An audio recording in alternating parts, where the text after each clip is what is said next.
Desde Acapulco, en la Convención Bancaria, estamos con el gobernador del Banco de México, Alejandro Díaz de León. Elizabeth Alarrán. Muchas gracias, bienvenido.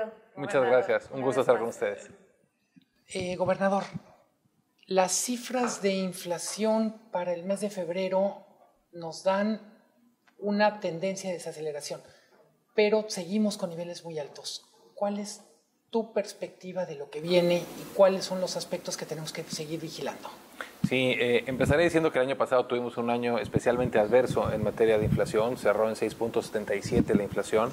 En este año ha comenzado a disminuir, las cifras que se dieron a conocer el día de ayer es de 5.34 para la inflación general, 4.27 para la subyacente. Inicia ya esta inflexión a la baja en la inflación.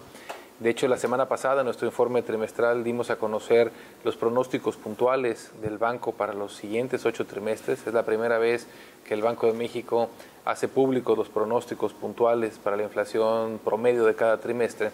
Y creo que esto va a ayudar a dar una trayectoria en la cual se anticipa que pueda disminuir la inflación. Estos datos son congruentes con esa trayectoria. Esperamos que esta reducción continúe a lo largo del año y para la inflación general alcance niveles de 3% hacia el primer trimestre del año entrante, obviamente si no enfrentamos choques o algún tipo de perturbación que pudiera ser importante en materia de inflación. Gobernador, hay una percepción de que a lo largo de este sexenio se tuvo un buen manejo de la política monetaria, ¿no? Pero de pronto se considera que la política fiscal le quedó a deber a la política monetaria porque si bien su principal mandato es mantener la inflación baja, hoy la vemos al doble de lo que inició este sexenio y se habla de que las presiones de la deuda, la baja inversión que ha tenido el gobierno federal es la que no ha mostrado apoyo y avance para la economía y por tanto un impacto a la política monetaria. ¿Usted qué diría a esto? Yo diría que en general lo que ha permitido hacer frente a este entorno adverso ha sido una política macroeconómica ordenada. En la política macroeconómica requiere tanto la política monetaria como la fiscal, cambiaria y la solidez del sistema financiero. En ese sentido, yo creo que los ajustes que se han hecho en materia de finanzas públicas, especialmente el año anterior, que hubo un superávit primario por primera ocasión desde hace prácticamente 9 años, y también el que se tiene previsto para este año, han contribuido a que este entorno de incertidumbre se pueda transitar con una economía en la que se ha mantenido la estabilidad y se ha conservado el crecimiento. Yo creo que estos 4 elementos que son claves de la estrategia macroeconómica es muy importante seguirlos reforzando.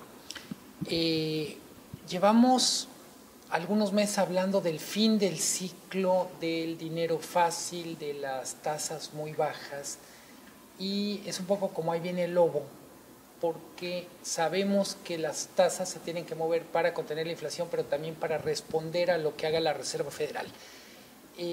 ¿Cómo vislumbras tú este año en términos de movimientos de tasas, en particular la sincronización, la coordinación o en su defecto el deslinde frente a los movimientos de la Fed?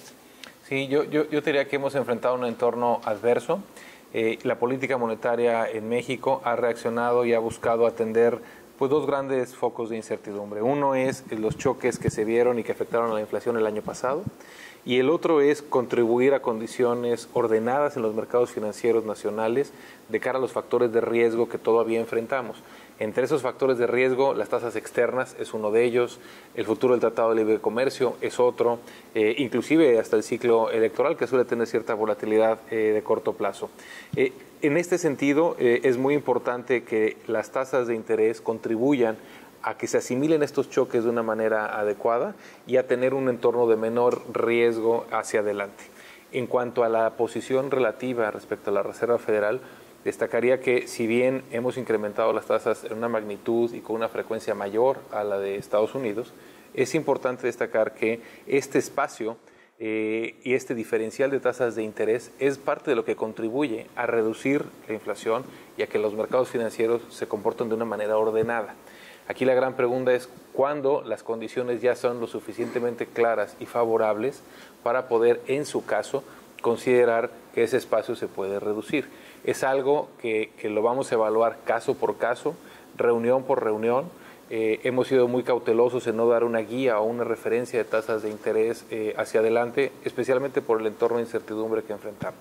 Este entorno de incertidumbre podría incrementarse dependiendo de, pues, del candidato que pueda ganar el próximo mes de julio con las elecciones presidenciales. El Banjico está previendo escenarios de mayor incertidumbre, menor volatilidad, o cómo se está dirigiendo ante, pues, quién gane, si gane el candidato de izquierda, el candidato de derecha, ¿cómo lo están manejando?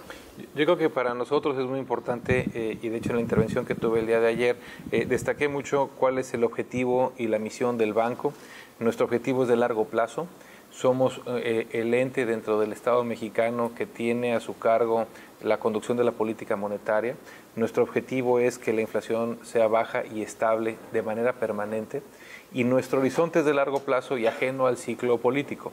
Lo que para nosotros es importante, y ayer lo enfaticé, es redoblar que el andamiaje macroeconómico es lo que le permite a la economía crear condiciones propicias para el crecimiento. En el pasado, cuando en nuestro país y en otros países se ha tenido entornos en los cuales la estabilidad no se conserva, pues tenemos dos efectos muy adversos, que es se afecta al crecimiento y, más importante aún, se afecta la distribución del ingreso y se afecta más a los hogares de menores recursos. En ese sentido, sentimos que el mandato que tiene el banco es claro, es preciso, es el adecuado, y es un poco el faro con el cual nos guiamos en nuestro quehacer cotidiano. Cuando le preguntamos a algunos banqueros en estos 2 días sobre cómo ponderan los riesgos, por un lado TLC, por otra parte elecciones, dicen está entre 50 y 50, pero elecciones va a ir creciendo. Si te atrevieras a poner un porcentaje de ponderar cuánto te preocupa TLC, Reserva Federal, lo internacional, cuánto lo interno, ¿qué cuentas harías tú? Yo creo que es difícil. Lo que es claro es que el Tratado de Libre Comercio ha sido un factor de riesgo con el cual hemos estado ya mucho más tiempo. En el caso de las elecciones es algo que por su propia naturaleza, que va a ser el 1 de julio, cuando se tiene este entorno en el cual se define la elección el 1 de julio, pues es claro que tiene una fecha y un día preciso. El Tratado de Libre Comercio ha sido un proceso mucho más largo y mucho más incierto, tanto en resultado como en la fecha en la cual se pueda dar. Estamos preparados para el entorno de riesgo y el andamiaje macroeconómico que hemos estado construyendo, y de hecho la postura monetaria que se tiene y la forma de la curva de rendimientos consideramos que contribuye a que el ajuste a cualquiera de estos factores de riesgo sea el más ordenado posible. Gobernador, a mí me gustaría aprovechar para también preguntarle acerca de la ley FinTech. Ayer se promulgó y uno de los temas que generó mucho debate fue el respaldo del Banco de México hacia los activos virtuales o las criptomonedas como el Bitcoin. Desde el Banjico, ¿cómo van a avalar este tipo de movimientos transaccionales? ¿Si los van a apoyar o cómo pretende el Banjico regular este tipo de nuevos activos? Nuestro apoyo ha sido a un marco, el de la ley FinTech, que contempla una amplia gama de posibilidades, sobre todo tanto a las empresas que son dispersoras y de fondos de pago electrónico, y también a las empresas dedicadas al financiamiento colectivo, que son las dos figuras importantes. Yo creo que falta mucho por resolver ya en la regulación secundaria acerca de cómo podemos cristalizar lo que es una gran oportunidad. Las nuevas tecnologías asociadas a los servicios financieros nos van a permitir acceder a que un porcentaje de la población más amplio tenga acceso a servicios financieros de buena calidad. Ahora, es diferente el tema de los activos virtuales. Los activos virtuales tienen un reto en sí mismo. Pueden ser útiles las tecnologías como medios de pago, pero realmente es un reto muy importante que el público sea consciente de que los activos virtuales son muy riesgosos y que deben de ser muy prudentes y muy cautelosos con esas decisiones patrimoniales. Una de las variables que forma parte de la discusión en las juntas de gobierno del Banco Central, y yo diría mucho más en la vida cotidiana, tiene que ver con tipo de cambio. Y te quiero preguntar, ¿te sientes cómodo con el andamiaje institucional que tienes, con el nivel de reservas que el Banco de México tiene para operar bien en el tema del tipo de cambio? Sé que no hay un compromiso con un nivel específico, pero al mismo tiempo es una variable que le pega a tu objetivo principal, que es la inflación. El tipo de cambio en México tenemos ya muchos años con un esquema de libre flotación.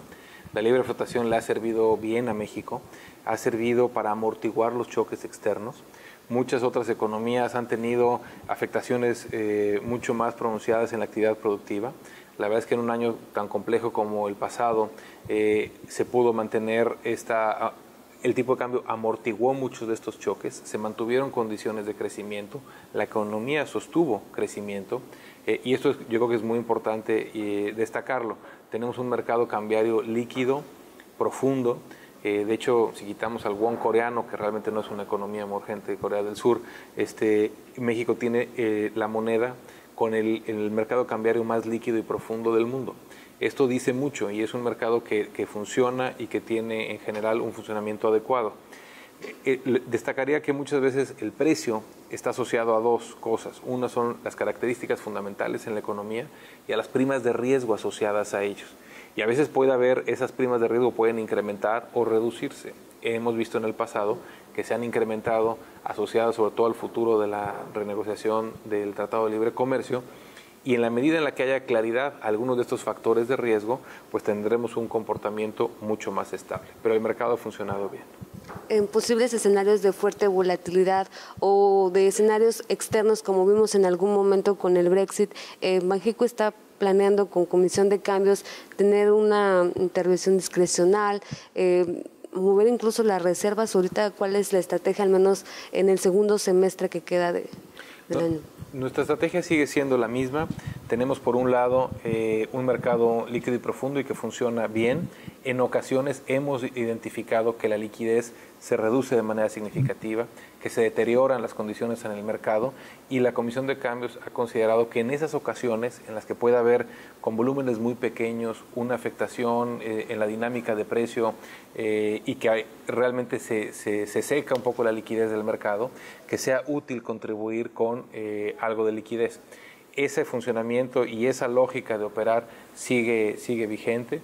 Nuestro objetivo no es inclinar hacia ningún nivel el tipo de cambio, sino simple y sencillamente que las condiciones del mercado sean adecuadas y que el mercado opere con liquidez y, como solemos decir, con un buen proceso de descubrimiento de precios. Tenemos tiempo para una última pregunta y me gustaría aprovechar el contexto de la Convención Bancaria.